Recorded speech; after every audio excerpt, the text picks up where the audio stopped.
Welcome to this video. Here I will talk about the True Keys grant bundle consisting of 3 grants from VI Labs Audio. I will give my thoughts, if it's worth to buy or not, if I have problems with it or if I think it's great. You know, as always, what I do with the VST reviews. This has been missing in my collection, and you know I have a lot of VSTs. I have arguably too many, but this is it's the meat of my channel, to have good VSTs. So that's why I like to collect them. And I will just start with the installation process. It's a little bit technical, but nothing to specifically say here. You need an iLog account, unfortunately, but this is normal kind of. I have normally not problems with that really.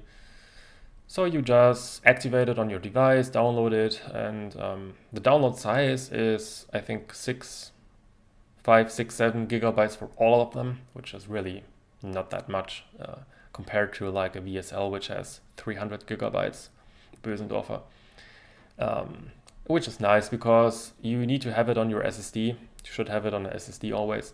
And my SSDs are getting a little bit full, so this is good.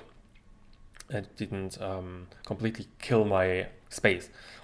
So on the website, they say that we have here real sympathetic resonance, authentic pedal features, release trails, una corda samples, and many more.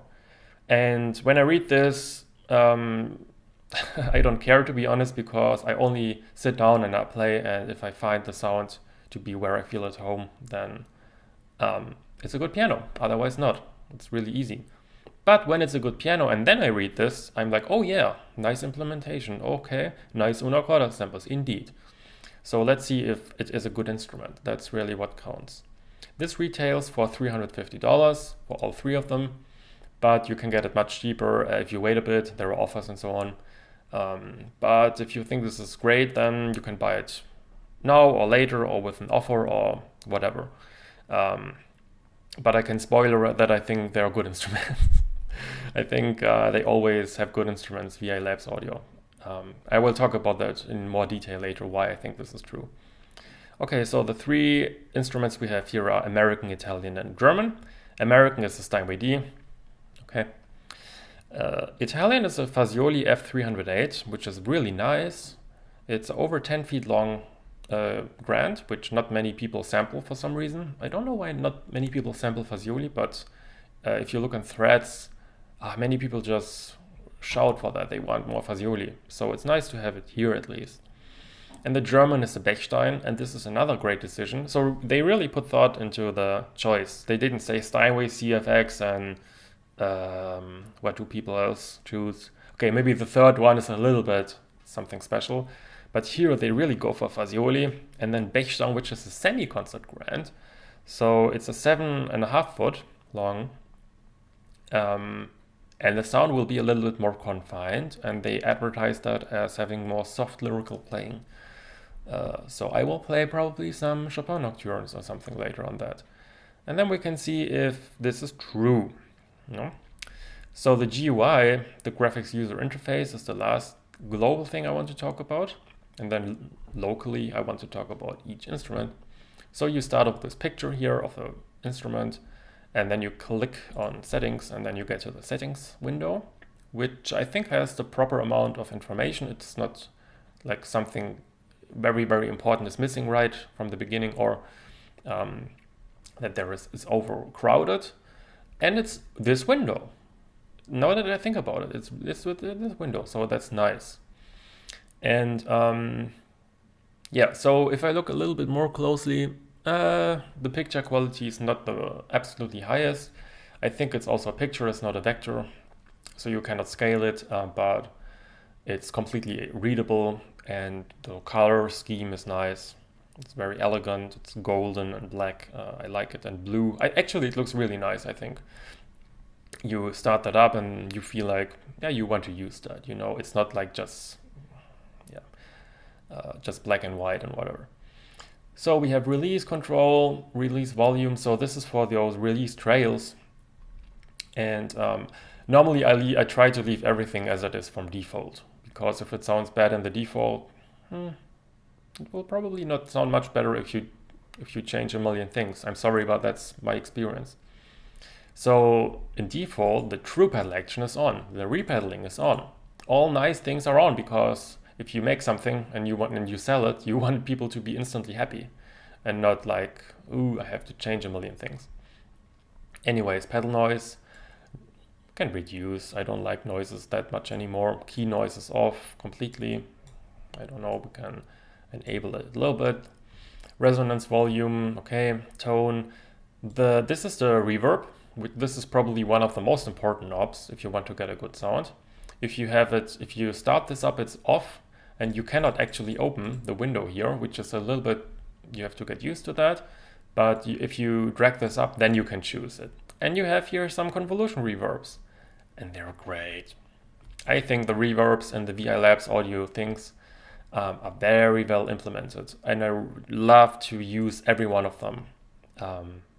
They are really good reverbs, and I have a very expensive, I think like 30 reverb plugins, like literally. But I don't feel like I have to use my special reverbs, because this just gives a good sound. It just fits to this sample set. This is another thing sometimes people forget. And now we have here the microphones on the picture, where you can see where they are. I think in the default only the close is on, but 2021 you should be able to play with all, and if you don't want, you can just reduce it and so on. Now that I see, can I not see how high this is? This is a little bit bad. I think I just can't see where, and it also doesn't lock into that position. Okay, that's a little bit not so good. Because normally I can see here on my top left, I can see, the thing, but now I cannot see it. And now we have this mix thing. I can enable that. That's a little bit strange. I can enable it or not. What if I don't enable it?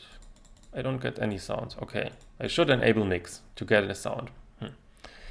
And then I can reduce the whole thing, the mix of those three. It's good. Harmonic polyphony, maybe put it up because more polyphony is nice. Also here, I've already put it at max. And then we have the CCs, no?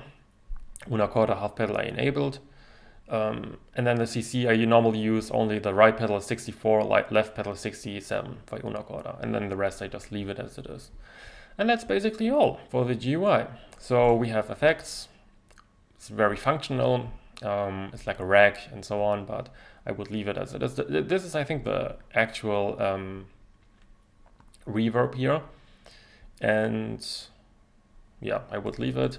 ARP, whatever. And yeah, so we have metronome also built in, but I have my metronome also here, my DAW.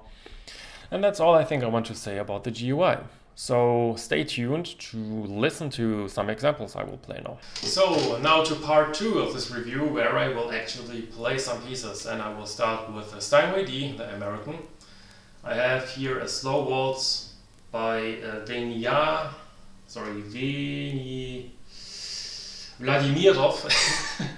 My Cyrillic reading is not that great. I will put it in the description, and I have not practiced that, so maybe some errors, but it's about the sound. And this is and I have put the small concert hall reverb, small concert hall, and let's see how this sounds.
Yeah, so this was now the first piece, and right from the beginning I can say the playability is really great.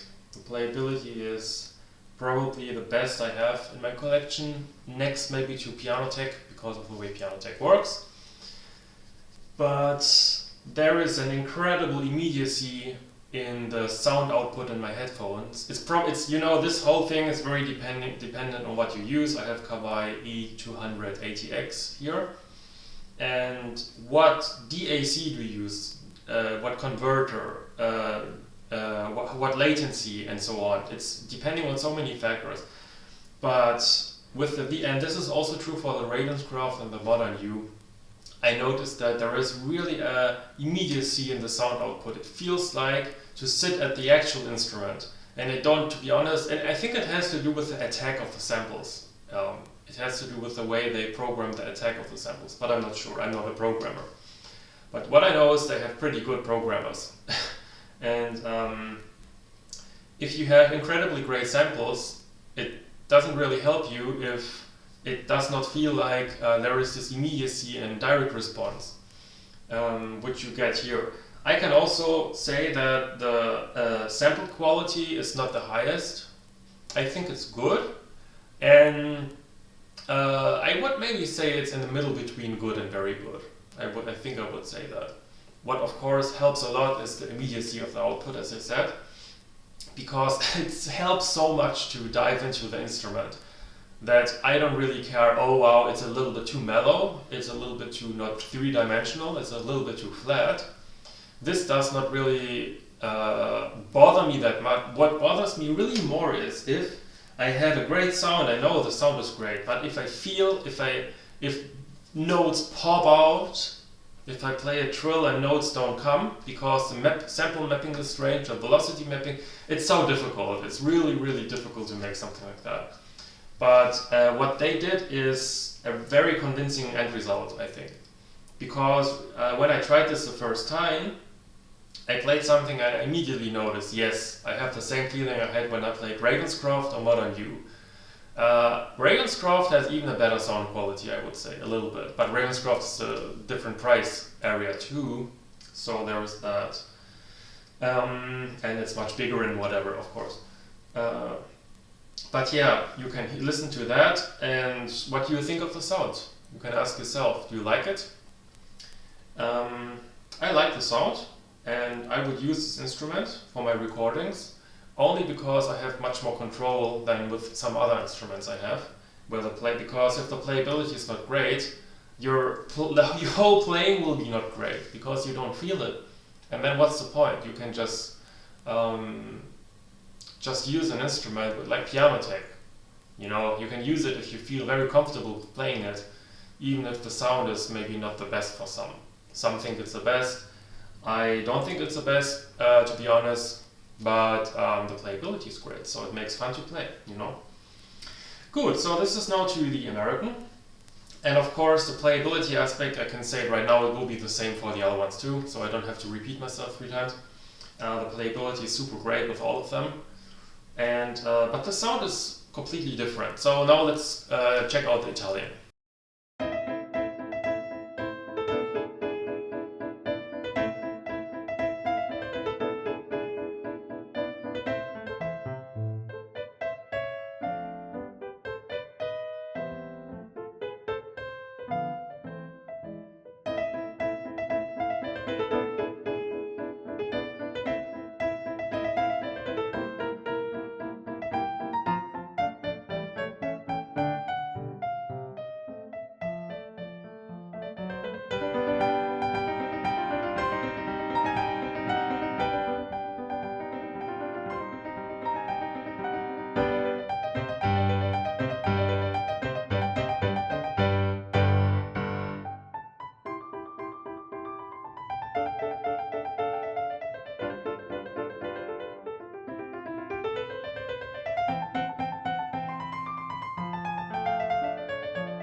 Okay, so I think the first thing which is instantly clear, the sound is crisper. The sound is not so, I don't want to say mellow as with the American, but this has a lot more attack. So this is a more Yamaha style instrument in my taste, or this implementation at least. And like if you listen to the beginning, listen to the left hand staccato. This is really a great staccato implementation. And if you have some other instruments, you will see that not everybody has the same staccato implementation, you know. So here I can play actual short, crisp staccatos. And with some other instruments, no matter how short I press it, there is always a certain length to the samples. And this again shows the nice implementation. And maybe the MIDI, how's it called? My velocity curve could be a little bit steeper to get a little more of the high samples, because I think there lies a little bit more power there, which goes, of course, at the cost of the more quiet passages. But I think, again, here I have a very solid feeling while playing. But I also say the quality is not the best at the market. It's a pretty good sound quality, and coupled with that feeling that you're sitting there because of the nice playability, it's very nice to play. But if I would do a CD, for example, I would, I think, choose a VSL, you know, or the CFX, the Garden thing, if I would do a CD. But if I would just play casually like this, man, the staccato, I cannot get that.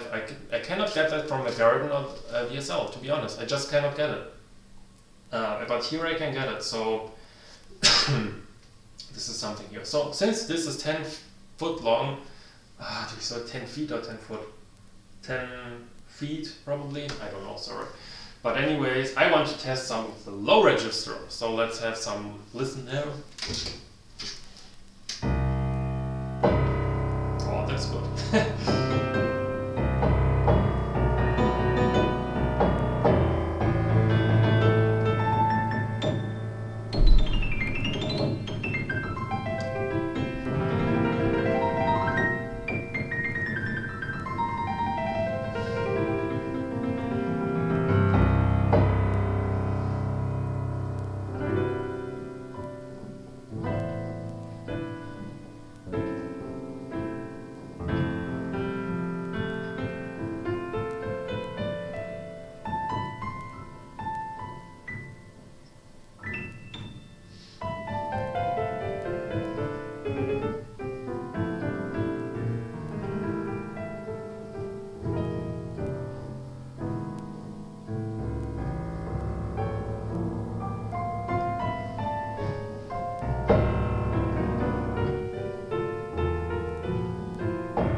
So just messing around, some atonal piano review, but it's a very good sound. It's really, I think I like it more than the American, and a nice clear cut.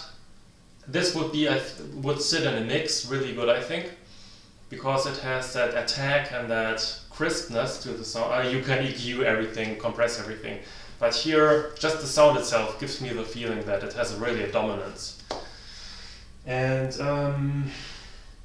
it's a good instrument, you know. But again, I think if I have a VSL and I play something like a long arpeggio with a pedal, there is so much life and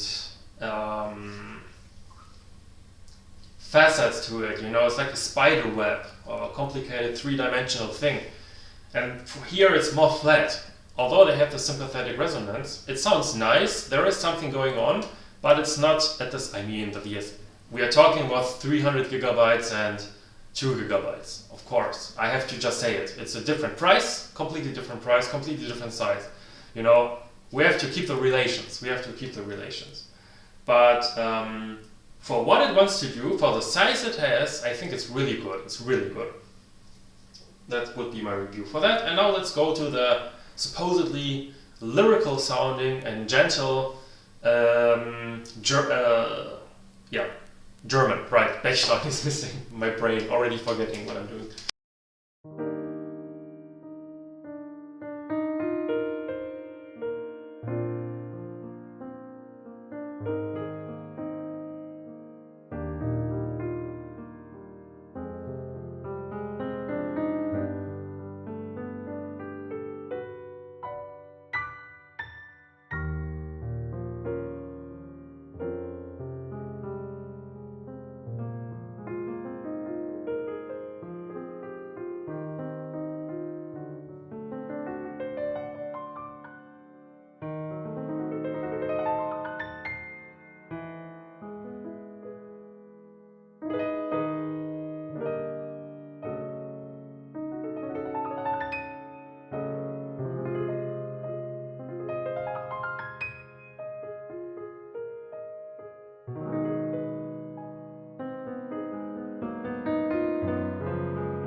Okay, so this basically concludes my review.